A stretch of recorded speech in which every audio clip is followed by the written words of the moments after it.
ఆంధ్రప్రదేశ్లో చేసినటువంటి ఎస్సీ వర్గీకరణ ఆర్డినెన్స్ వ్యతిరేకిస్తూ అఖిల భారత మాల సంఘాల జేఏసీ ఆధ్వర్యంలో చైర్మన్ ఉప్పులెట్టి దేవిప్రసాద్ గారి కేంద్ర కార్యాలయంలో ఈరోజు పత్రికా విలేకరుల సమావేశం జరిగింది.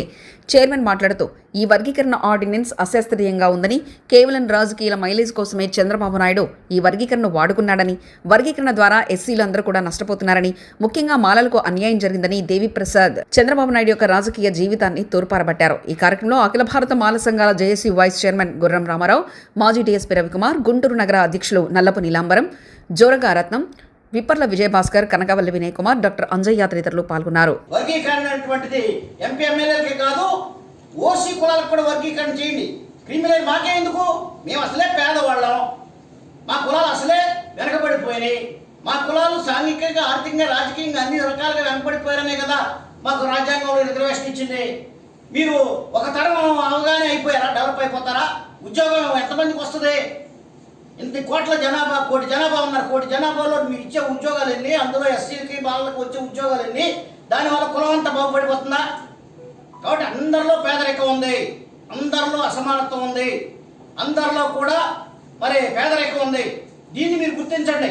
సమానత్వం అనేది అన్ని కులాలకు రావాలి. మా ఒక్కదానికి క్రీమీ లేయర్ పెట్టి మీరే తినేస్తున్నారు, అది చేస్తున్నారు, అది కరెక్ట్ కాదు. కాబట్టి క్రీమీ లేయర్లో ఆర్డినెన్స్ చెప్పలేదు కాబట్టి దాని మీద మేము పెద్దగా మాట్లాడలేదు. కాబట్టి ఇక్కడ రెండోది ఏంటంటే, మా యొక్క అభ్యంతరం ఏంటంటే, సుప్రీంకోర్టు ఏం చెప్తుందంటే సిమిలారిటీ ఆఫ్ సిట్యుయేషన్ ఉన్నప్పుడు ఇంకా వెనకబడిపోయి ఉన్నట్లయితే అప్పుడు ఏదన్నా బెనిఫిట్ చేయమంటుంది. ఎలా చేయమంటుంది? ఇప్పుడు పంజాబ్ ప్రభుత్వం ఏం చేసిందంటే, ఉన్న రిజర్వేషన్లో 25% ప్రిఫరెన్షియల్గా 2 కులాలకు ఇచ్చింది. ప్రిఫరెన్షియల్ ట్రీట్మెంట్ ఇచ్చింది. ముందు వాళ్ళకి ఇవ్వాలి. వాళ్ళకు ఒక క్వాలిఫైయింగ్ మార్క్ పెట్టింది. క్వాలిఫైయింగ్ మార్క్ సపోజ్ ఒక 40% మార్కులు వచ్చిన వాళ్ళకి ముందరికి జాబ్ ఇచ్చేది, మిగతాయి మాత్రమే మిగతా కులాలకు ఇవ్వండి అని చెప్పింది. సపోజ్ ఆ 40% మార్కులు వాళ్ళకి రాకపోయినట్లయితే మళ్ళీ మొత్తాన్ని తీసుకెళ్ళి ఆ యొక్క కామన్ పూల్లో కలిపేవి. ఈ 25% కూడా మళ్ళీ దాంట్లో కలిసిపోయి అందరికి కామన్ పూల్లో తీసుకోండి అని చెప్పింది. అది పంజాబ్ ప్రభుత్వం చెప్పినటువంటిది. దానికి మరి ఇక్కడ ఎట్లా అప్లై అవుతుంది? అట్లా చేయకోకుండా ఈయన ఏదైనా కులానికి ఏదైనా ప్రిఫరెన్షియల్ ట్రీట్మెంట్ ఇస్తే ఓకే కొంతవరకు. అది కూడా ఎప్పుడు చేయాలి? దాని అవసరం ఉందా లేదా? డేటా ఉందా లేదా? దాని మీద వెనకబడిపోయారా లేదా?